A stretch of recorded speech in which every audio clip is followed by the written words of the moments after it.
Halo guys, welcome back to my channel. Di video kali ini, kita sedang berada di kota Singkawang, Kalimantan Barat. Jadi, kota Singkawang merupakan salah satu kota dengan toleransi tertinggi loh. Kenapa demikian?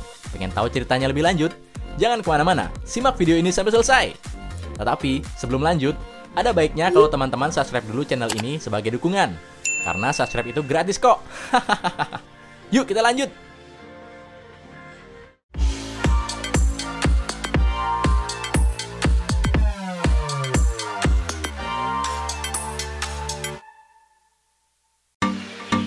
Dilansir dari Wikipedia, awalnya Singkawang merupakan sebuah desa bagian dari wilayah Kesultanan Sambas. Desa Singkawang sebagai tempat singgah para pedagang dan penambang emas dari Monterado. Para penambang dan pedagang yang kebanyakan berasal dari negeri Cina, sebelum mereka menuju Monterado terlebih dahulu beristirahat di Singkawang. Sedangkan para penambang emas di Monterado yang sudah lama sering beristirahat di Singkawang untuk melepas kepenatannya. Singkawang juga sebagai tempat transit pengangkutan hasil tambang emas. Waktu itu, mereka menyebut Singkawang dengan kata Sangkejong dalam bahasa Hakka. Mereka berasumsi dari sisi geografis bahwa Singkawang yang berbatasan langsung dengan Laut Natuna serta terdapat pegunungan dan sungai, di mana airnya mengalir dari pegunungan melalui sungai sampai ke muara laut. Melihat perkembangan Singkawang yang dinilai oleh mereka cukup menjanjikan, sehingga antara penambang tersebut beralih profesi ada yang menjadi petani dan pedagang di Singkawang, yang pada akhirnya para penambang tersebut tinggal dan menetap di Singkawang. Kota yang dulunya pernah masuk ke dalam Kabupaten Sambas dan Kabupaten Mengkayang ini akhirnya ditetapkan sebagai daerah otonom berdasarkan Undang-Undang Nomor 12 Tahun 2001 tentang pembentukan Kota Singkawang, serta diresmikan pada tanggal 17 Oktober 2001 di Jakarta oleh Menteri Dalam Negeri dan Otonomi Daerah atas nama Presiden Republik Indonesia.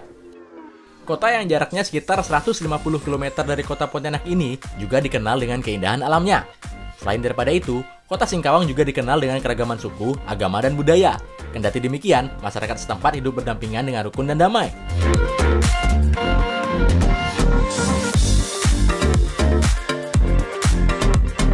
Kota yang dijuluki Seribu Kelenteng ini dihuni oleh berbagai macam suku, yaitu Jawa, Madura, Sunda, Melayu, Tionghoa, Dayak, Bugis, dan Tambi. Akan tetapi, yang menjadi simbol dari kota ini hanya 3 suku saja, yaitu Tionghoa, Dayak, dan Melayu, disingkat menjadi Tidayu. Buat teman-teman yang sedang mencari tempat-tempat wisata, kota Singkawang bisa menjadi salah satu destinasi kalian loh. Kota Singkawang mempunyai budaya yang cukup kental, khususnya budaya Tionghoa. Tak jarang banyak dijumpai vihara di kota Singkawang. Vihara Tridharma Bumi Raya pusat kota ini merupakan vihara tertua yang ada di kota Singkawang, tepatnya di Jalan Sejahtera. Dilansir dari Wikipedia, Vihara Tridharma Bumi Raya sudah berdiri sejak tahun 1878. Vihara ini bisa dibilang sebagai tempat peribadatan tertua di Singkawang. Vihara ini letaknya bersebelahan dengan Kedai Kopi Rusen, yang mana Kedai Kopi Rusen sudah berdiri sejak tahun 1955. Itu artinya, kedai kopi ini adalah kedai kopi tertua di Singkawang guys, dan masih eksis sampai sekarang. Pada saat ada event Cap Gome, kedai ini jadi tempat favorit masyarakat, karena lokasinya sangat strategis di depan Vihara Tridharma Bumi Raya pusat kota. Kedai kopi ini menyediakan kopi khas Singkawang yang menjadi minuman favorit di sini, dan berbagai makanan ringan hingga berat juga tersedia. Tak hanya pada event Cap Gome saja, hari-hari biasa pun kedai ini tetap ramai dikunjungi.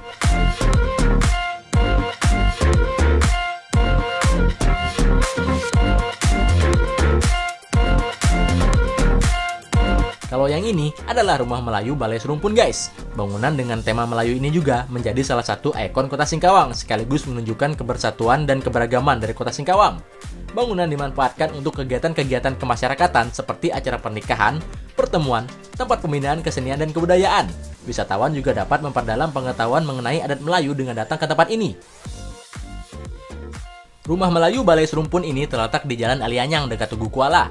Dulunya sebelum dibangun Rumah Melayu, di sini tempat berdirinya Gedung Juang guys. Karena Gedung Juang yang pada akhirnya terbengkalai lalu dirobohkan, kemudian dibangunlah Rumah Melayu ini.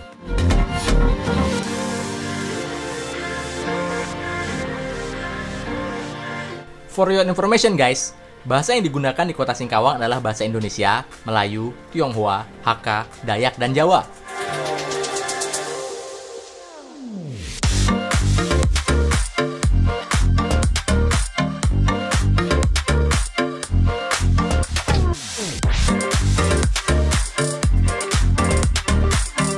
Nah, kalau ini merupakan spot hunting yang memang disediakan oleh pemerintah daerah guys. Tempat ini baru direnovasi tahun 2020 lalu dan dijadikan tempat untuk wisatawan mengabadikan momennya. Tempat ini letaknya nggak jauh dari Vihara Tridharma Bumi Raya pusat kota kok. Cukup hanya dengan berjalan kaki, kita sudah bisa sampai ke tempat ini. Tadinya tempat ini merupakan gang yang menjadi jalan pintas, tetapi sekarang di tempat ini sudah nggak boleh lagi dilalui oleh kendaraan, karena sudah dialihfungsikan. Selain itu juga, ada beberapa gambar makanan dan minuman khas Singkawang yang ditempel di sekitar tempat ini. Jadi sekalian jalan-jalan, sekaligus menambah wawasan gitu guys. Bagi teman-teman, khususnya yang tinggal di Singkawang, yuk cobain hunting foto di sini. Tempatnya asri dan bersih loh, serta nggak jauh dari kedai kopi untuk membeli minuman. Sekarang kita lanjut ke gang yang di sebelahnya ya guys.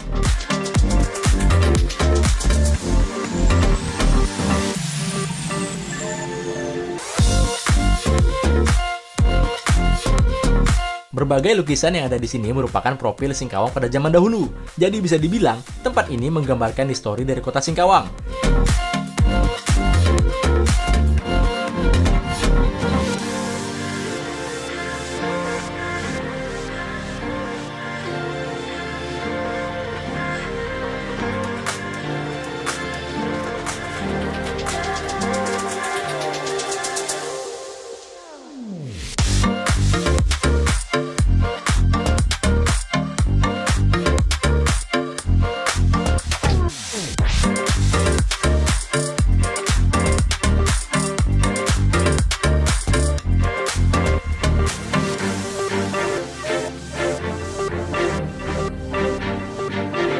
Nah, ini Hotel Kalbar guys, yang terletak di Jalan Kepol Mahmud.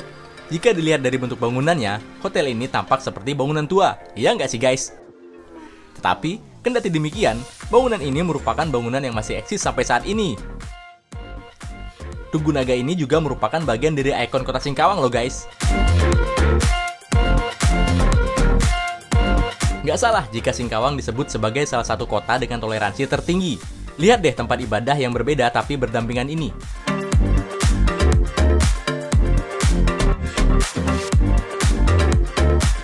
Sekarang kita move ke kawasan tradisional guys.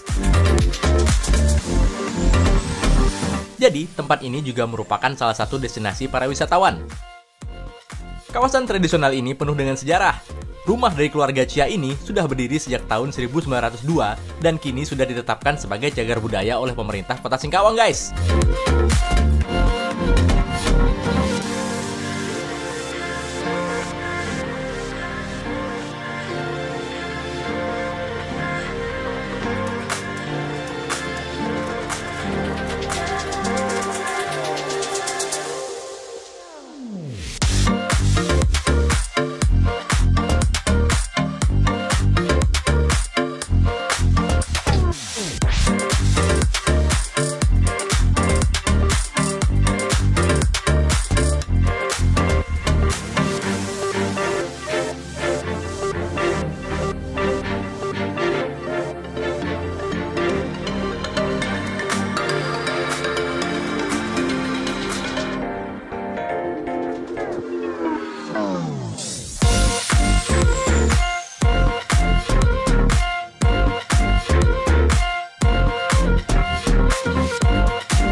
Yang paling dicari di tempat ini adalah makanan khas Tionghoa, yaitu choy pan atau biasa disebut juga chai kue.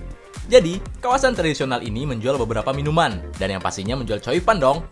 Mengenai choy pan, akan kita bahas di video selanjutnya ya guys. Jadi, pantengin terus channel ini.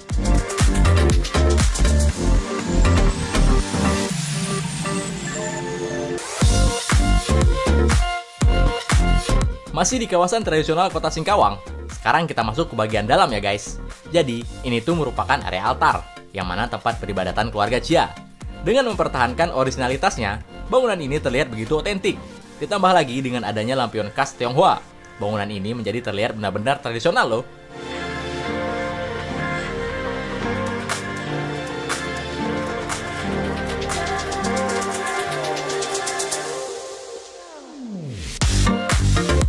Cerita singkat mengenai Chia, dulunya Chiao Sushi adalah perantau pada masa kolonial Belanda yang berasal dari pesisir Fujian, Tiongkok dan perintis pendiri rumah warga Chia. Si dan beberapa perahu layar tiba di Singkawang setelah melarikan diri dari kerusuhan di Semenanjung Malaya. Rumah ini berada di kompleks tradisional dengan luas wilayah sekitar 5.000 meter persegi. Rumah ini didirikan pada 4 Februari 1901. Dibangun atas tanah hibah pemerintah Belanda dengan arsitek yang didatangkan dari Tiongkok. Nah, kalau yang ini adalah ruang pertemuan guys. Letaknya berada di depan area altar. Dulu awalnya, rumah Marga Chia berfungsi sebagai rumah dan kantor dagang yang bernama Chia Hiap Seng. Karena di depan rumah ini tuh ada sungainya, jadi difungsikan sebagai pelabuhan kapal dagang yang melalui Sungai Kuala tembus ke lautan dengan jalur perdagangan hingga Malaysia dan Singapura.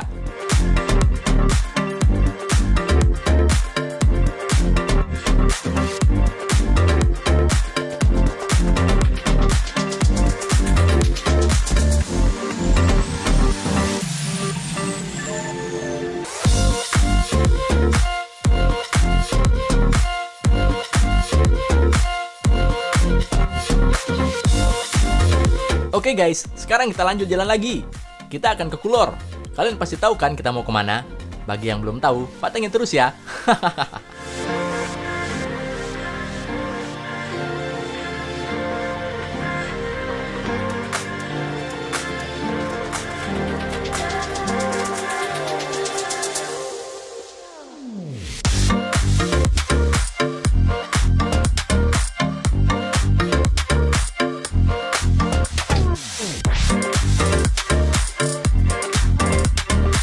Beralih ke Vihara Tridharma Bumi Raya Kulor, vihara yang terbesar di Singkawang ini terletak di daerah Pajintan, Singkawang Timur, Kalimantan Barat. Vihara Tridharma Bumi Raya Kulor adalah sebuah vihara yang dibangun ulang dengan bangunan yang lebih megah dan artistik dari sebelumnya.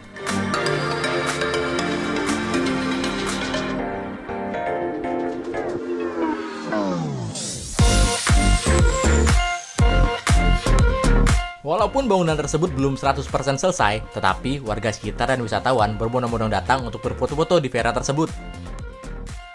Pemandangan yang indah, bangunan yang mempunyai nilai seni, serta instagramable membuat anak muda hingga orang tua datang ke tempat tersebut untuk berfoto. Untuk pembahasan lebih lanjut terkait vihara ini, kita bahas di video selanjutnya ya teman-teman.